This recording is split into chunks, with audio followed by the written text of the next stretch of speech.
안녕하십니까. 매일 아침 조간신문의 주요 기사를 딱딱 풀어서 해석해드리는 조간딱풀 1월 5일 수요일에 인사드립니다. 자, 시간만 딱 까먹고 돌고 돌아서 다시 원점으로 돌아간 그런 느낌입니다.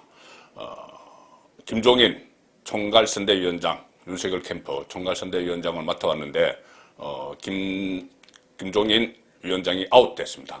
이 윤석열 후보가 김종인 위원장을 마침내 내쳤습니다.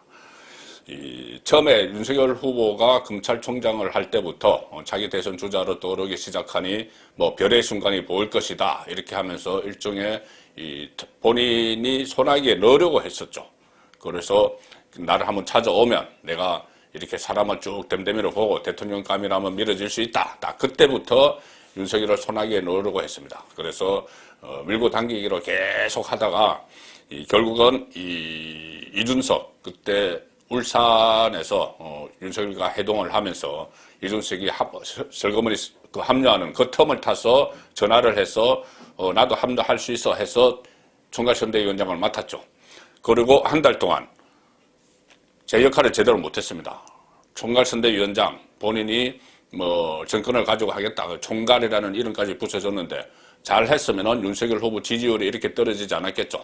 그런데 한 달 동안 뭘 하는지 모르게 있다가 윤석열 후보 지지율이 새해 들어서 막 떨어지니 모든 책임을 윤석열에게 다 밀었습니다. 본인은 총괄선대위원장인데 본인 책임은 단 한마디도 없이 그러면서 아주 어떻게 보면은 안하무인격인 기고만장한 말을 두 가지를 했죠. 하나는 앞으로 윤석열 후보의 메시지, 연설문을 내가 직접 관리하겠다 이렇게 이야기했습니다. 그러면은 윤석열 후보는 메시지도 낼 줄 모르고 연설문도 제대로 할 줄 모르는 사람이 되는 것이고 메시지, 앞으로 후보의 메시지가 나오고 연설이 나오면은 그건 다 김종인이 했다는 이야기가 되는 것이죠. 그리고 결정적으로 그저께 나온 이야기입니다. 연기를 해라. 윤석열은 연기를 해라. 내가 뭐 비서실장 역할까지 하면서 우리가 말해주는 대로 우리가 하라는 대로 연기만 해달라 이런 식의 이야기를 했습니다. 이것은 그냥 꼭조각시로 만들겠다는 이야기죠. 이렇게 되면은 앞으로 뭐 윤석열 후보가 TV 토론에 나가서 토론을 하더라도 상대 후보가 아니 그거 전부 다 김종인이 뭐 그렇게 하라고 하더냐 지침 내렸느냐 그래서 연기하는 거냐 이렇게 나와버리면은 정말 할 말이 없게 되는 그런 상황을 총괄선대위원장이라는 사람이 만들었습니다. 자, 그래서 이 상황 아무리 윤석열 후보가 그동안은 김종인을 그래도 포용하고 가려고 그렇게 노력을 했지만 이 상황은 도저히 참지를 못하는 것이죠. 거기다 그제 윤석열 후보마저 패싱을 한 채 뭐 선대위를 전격 해산을 하고 본인만 빼고 뭐 전격 해산을 하고 막 이런 선대위 쇄신 방안을 막 발표를 하고 자 이런 식으로 하니 윤석열 후보가 폭발을 했습니다. 중앙일보 톱 보시면 윤석열 선대위 해산 김종인과 갈라선다. 자 11시 기자회견 해서 윤석열 입장을 다 밝혔죠. 자 아침 조간에도 다 그것을 예고하는 기사가 나왔습니다. 윤석열이 제로 베이스에서 시작한다 이렇게 관계자가 이야기를 했고 3단계 선대위원장직 모두 없앴다. 이 총괄 김종인, 상임 김병준 그 다음에 공동, 이수정 몇 사람 있었죠. 그거 다 없애고 후보 지속 5개 팀으로 초설림 재편을 한다. 초설림. 저도 말씀을 드린 적이 있습니다. 이 선대를 완전히 해체를 해버리고 꼭 필요한 인원만 가지고 독립운동하는 것처럼 일정을 짜는 사람이 있어야 되고 공부도 좀 있어야 되고 수행 이 정도 그 다음에 전략 이런 것도 아주 설림하게 해서 지금 남은 2달 동안 전국을 막 뛰어다녀야 된다. 자, 그런 차원에서 초설림 재편을 했습니다. 그래서 새 기구는 선대본부 이 형태가 될 가능성이 높고, 자, 동아일보 일면톱은 이미 윤석열이 어젯밤에 김종인에게 퇴진을 통보했다. 당신 퇴진하시오, 물러나시오 했다. 자, 잠시 후에 제가 또 김종인의 반응을 소개해 드릴 텐데 참 황당한 반응이 또 나왔습니다. 일단 이 윤석열 후보가 어제 밤늦게 김종인 퇴진 요청 메시지가 담긴 이 재편 방안을 임태희 전 선대위 총괄상황본부장을 통해 김종인에게 전달했다. 임태희는 김종인이 데려왔던 사람이죠. 그래서 이 선거구 쇄신안을 오늘 발표를 했는데 총괄 선대위원장직 폐지. 그러니까 이것은 김종인을 해촉하는 수준을 밟은 것이다. 자, 김종인 반응. 그 전에 조선일보 기사는 오늘 윤석열 직할본부장의 원희룡이 유력하다. 지금 본부 체제로 가면은 본부장, 후보 바로 밑에 본부장, 총괄 본부장이 있는데 거기 원희룡이 유력하다는 이야기입니다. 지금 권성동은 사무총장직을 사퇴를 했고 그 아래 김종인 반응이 나옵니다. 조선일보 3면인데 배재설 질문받자 그만둘 거면 내가 그만둔다. 윤석열이 나를 그만두게 하는 게 아니고 그만둘 거면 내가 그만두는 것이지 뭐 윤석열이 나를 그만두게 하는 것이냐. 이렇게 또 퉁한 반응을 보입니다. 그리고 마지막까지 악담을 합니다. 여기서는 아직 그 말은 나오지 않았는데 제가 소개를 드리죠. 자, 김병주는 김종인도 쇄신 대상에 포함된다. 그러니까 김종인이 나한테 그러면 선거 어려워질 거야. 이렇게 이야기합니다. 그만두면 내가 조선일보하고 통화해서 그만두면 내가 그만두는 것이지 무슨 교체냐. 윤석열 후보가 그런 결정을 한다면 선거를 치르기 어려울 것이다. 어제 밤까지 계속 이렇게 이야기합니다. 그러면서 나보다 윤석열 후보가 더 답답하겠지. 이런 식의 이야기를 합니다. 그리고 오늘 이 마지막까지 악담을 했는데 기자들과 통화를 통해서 뜻이 안 맞으면 헤어지는 것이지 내가 거기 억지로 끌려간 사람인데 밀은 없다. 억지로 끌려갔다고 이야기합니다. 밀은 없다.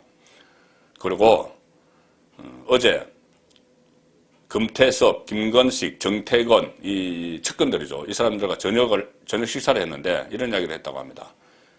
이제 대한민국 국군이 다 했다. 대한민국 국군이 다 했다. 본인을 총괄선대위원장에서 끌어내렸다고 대한민국 국군이 다 했다. 이렇게 악담을 했다고 합니다. 자, 결과적으로 윤석열 후보가 김종인을 내쳐야 되겠다고 마음먹은 것은 연기나 하라 이 발언이었겠죠. 저는 그 발언은 상당히 심각한 발언이라고 보는데 동아일보 보시면은 김종인 윤석열 연기만 하라 발언 후폭풍 홍준표조차도 후보 깔보는 발언이야 그거. 김영환 인재연기위원장이죠. 제 여기 프로에 어제도 나왔는데 후보를 허수아비로 만들고 있다. 완전히 후보를 깔보고 이것은 그냥 꼭두각시 하라는 이야기죠. 그전에 배우라는 이야기도 나왔다고 했는데 배우와 연기를 하라는 다른 이야기입니다. 배우는 이 스태프들이 그러니까 선대위 사람들이 스태프들이 빛나게 해줘서 배우가 활동을 할 수 있게 해주는 것이고 연기나 하라는 것은 그냥 우리가 시키는 대로 우리가 각본 짜줄 테니 그냥 거기에서만 맞춰서 하라.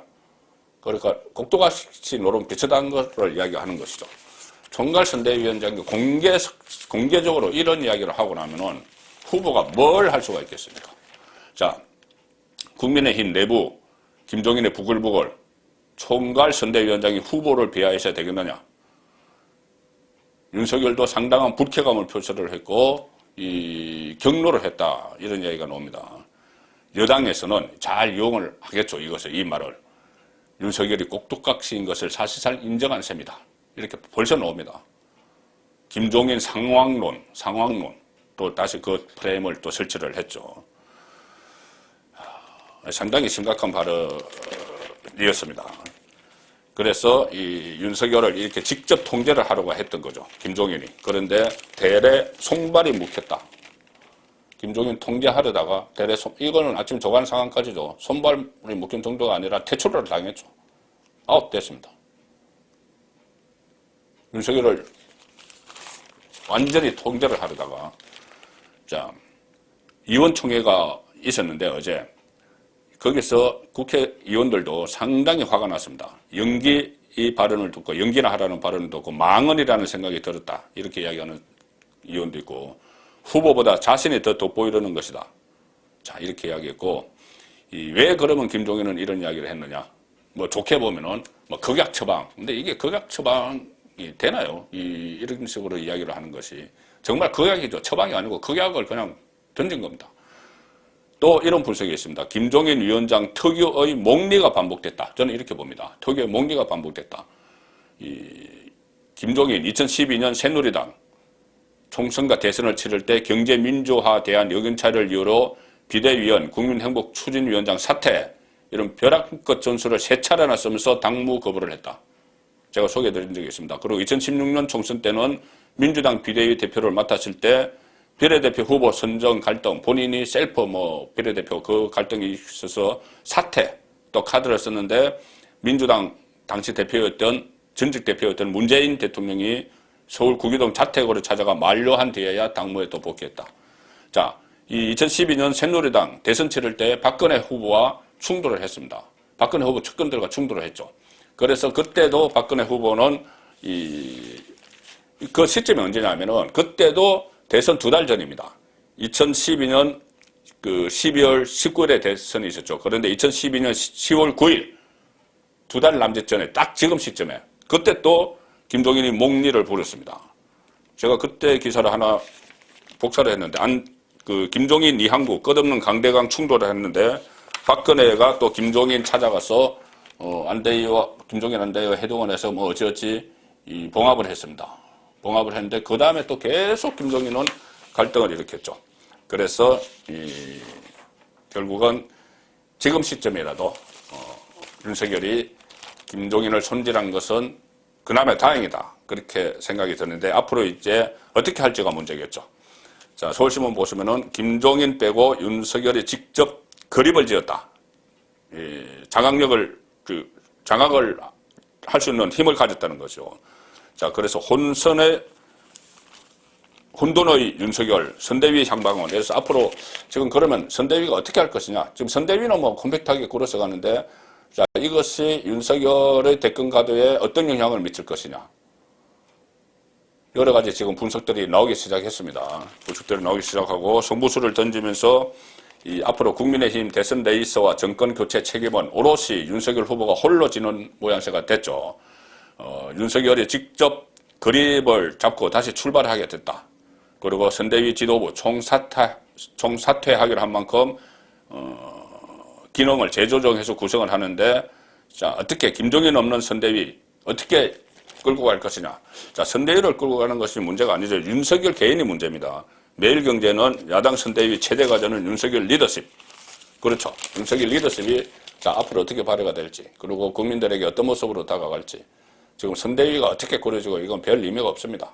그냥 윤석열이 개인기를 발휘하는데 보조 역할만 하면 되는 것이죠. 김종인 이런 사람들이 없어졌기 때문에 이 선대위 다음 해결 과제는 윤핵관 논란, 이준석 갈등, 정책 구체성, 메시지 통일 이런 걸 다 해야 되겠죠. 자, 그 중에서 또 하나 걸림돌이 있습니다. 이준석. 자, 이준석은 버티고 있습니다. 이 김종인 위원장은 지금 연세가 있기 때문에 다시 선거판에 등장하기는 좀 어렵지 않겠느냐 그렇게 보는데 윤석열에게 또 한 명의 골칫덩어리 이준석은 버티고 있습니다. 일단 외통수에 몰렸죠. 이준석은 지금 상당히 외통수에 몰렸습니다. 그런데도 버티죠. 한국일보 보시면은 사태로 불붙은 당내 여론에 이준석 선긋기 계속 외통수 몰린 이준석을 향한 이 비난들이 폭주하고 있습니다. 당내에서 당대표가 물러나라. 지금 여러 가지 거친 방법으로 퇴진시킬 수는 있지만 이 선거 2달 남짓 남겨둔 상황에서 그런 방법을 쓰기도 그렇고 이준석이 스스로 알아서 거취를 결정해야 되는데 본인은 버팁니다. 자, 김경진 상임공보특보단장 이렇게 이야기하죠. 당내 10명 중 8명은 이 대표가 백이 종건해야 한다는 의견이다. 김재원 최고위원, 전체 의원들의 요구가 어디에 닿았는지를 먼저 보라. 자꾸 그러면 최고위원들이 선제적으로 사퇴해서 이준석 체제를 무너뜨리겠다. 이런 압박까지 합니다.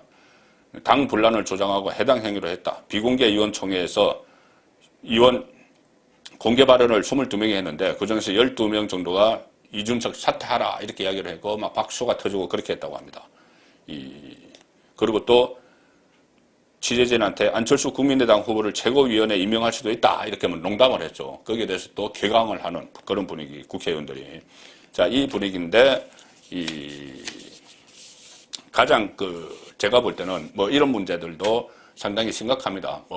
당 대표가 후보를 향해서 내부 총질을 하고 이런 문제들도 심각한데 제가 또 가장 주목을 하고 있는 것은 이겁니다. 성상납 의혹이죠. 성상납 의혹. 가로세로 연구소가 고발을 했죠. 이준석 대표를 검찰이 고발을 했는데 그때 당시 수사 기록을 근거로 고발을 했습니다. 김모 대표가 있는데 이것은 카이스트가 투자한 업체의 대표입니다. ICT 업체죠. 그 김모 대표로부터 이준석이 두 차례에 걸쳐서 성상납을 받았다. 그리고 900만 원 상당의 금품을 수수하고 2013년 추석부터 2016년 설까지 4년간 각 50만 원 상당의 선물을 수령했다. 자, 제가 주목하는 것은 이겁니다. 그 시점입니다. 시점. 언제 이 성상납을 받았고, 만약 사실이라면은 이 고발 내용이 사실로 확인된다면 언제 성상납을 받았고 그 시점이 언제냐는 건데 2013년 이 성상납 시점이 8월 달입니다. 8월 달이고 2013년 추석부터 선물을 받았죠. 자, 그런데 2013년이면은 박근혜 대통령이 2013년 2월 25일 날 취임을 했습니다. 취임 직후죠. 취임 직후면은 새로운 정권의 위세가 막 하늘을 찌를 때입니다. 그때 이준석은 그 대선 전에 이 박근혜 키저로 불렸죠. 유승민이 소개를 했던지 어쨌든 박근혜 전 대통령 비대위에 들어가서 박근혜 키저 그렇게 불렸습니다. 그리고 박근혜 정부가 들어서고 나서 거의 위세를 떨쳤겠죠. 바로 2월 달에 취임을 했는데 8월 달에 성상납을 받았다는 겁니다. 성접대를 받았다는 겁니다. 그러면은 왜 그 김모란 대표는 왜 이준석을 그렇게 극진히 대접을 했을까? 그리고 이준석은 그것을 다 받아들였을까? 뭔가 목적이 있겠죠. 그래서 보면 박근혜 당시 대통령이 2014년 그해 연말에 그 업체를 방문합니다. 카이스트에 간 김에 그 카이스트 안에 있는 그 업체를 방문을 합니다. 자, 그러면 그 일련의 과정을 좀 연결고리가 좀 의심이 되는 것이죠. 만약에 그렇다면 본인 성상납 받고 900만 원 화장품 받고 선물 받고 이게 다 사실이라면은 그때 본인이 박근혜 전 대통령을 믿고 호가호위하면서 박근혜 전 대통령을 팔고 다녔다는 이야기도 되겠죠. 그런데 나중에 유승민을 따라서 박근혜 전 대통령 탄핵에 앞장서는데 따라다니고 당대표에 출마해서 그때 일을 후회하지 않는다고 하고 다시 그런 상황에서도 탄핵하겠다고 하고 또 사면 요청하지 않겠다 이런 이야기를 하고 자, 그런데 본인은 이 박근혜 정권 초기에 이런 일을 한 겁니다. 만약에 이것이 지금 선거 기간 중에 선거 직전에 이게 일종의 정언이 나오든지 해서 폭로가 나오든지 해서 이게 사실로 드러나 버리면 윤석열 후보가 타격을 받죠. 결정적인 타격을 받을 수도 있습니다. 특히 이 민심이 확 돌아설 수가 있습니다. 이 보수 전체에 대해서. 자, 그래서 이준석을 정리를 할 필요가 있는데 이준석은 지금 꿈쩍 않고 버티고 있습니다. 더 이상 소개드리지 않고 한겨레신문 기사로 대신해 드리겠습니다. 백의종군, 계력, 대표 사퇴, 전방위 압박. 꿈쩍 않는 이준석.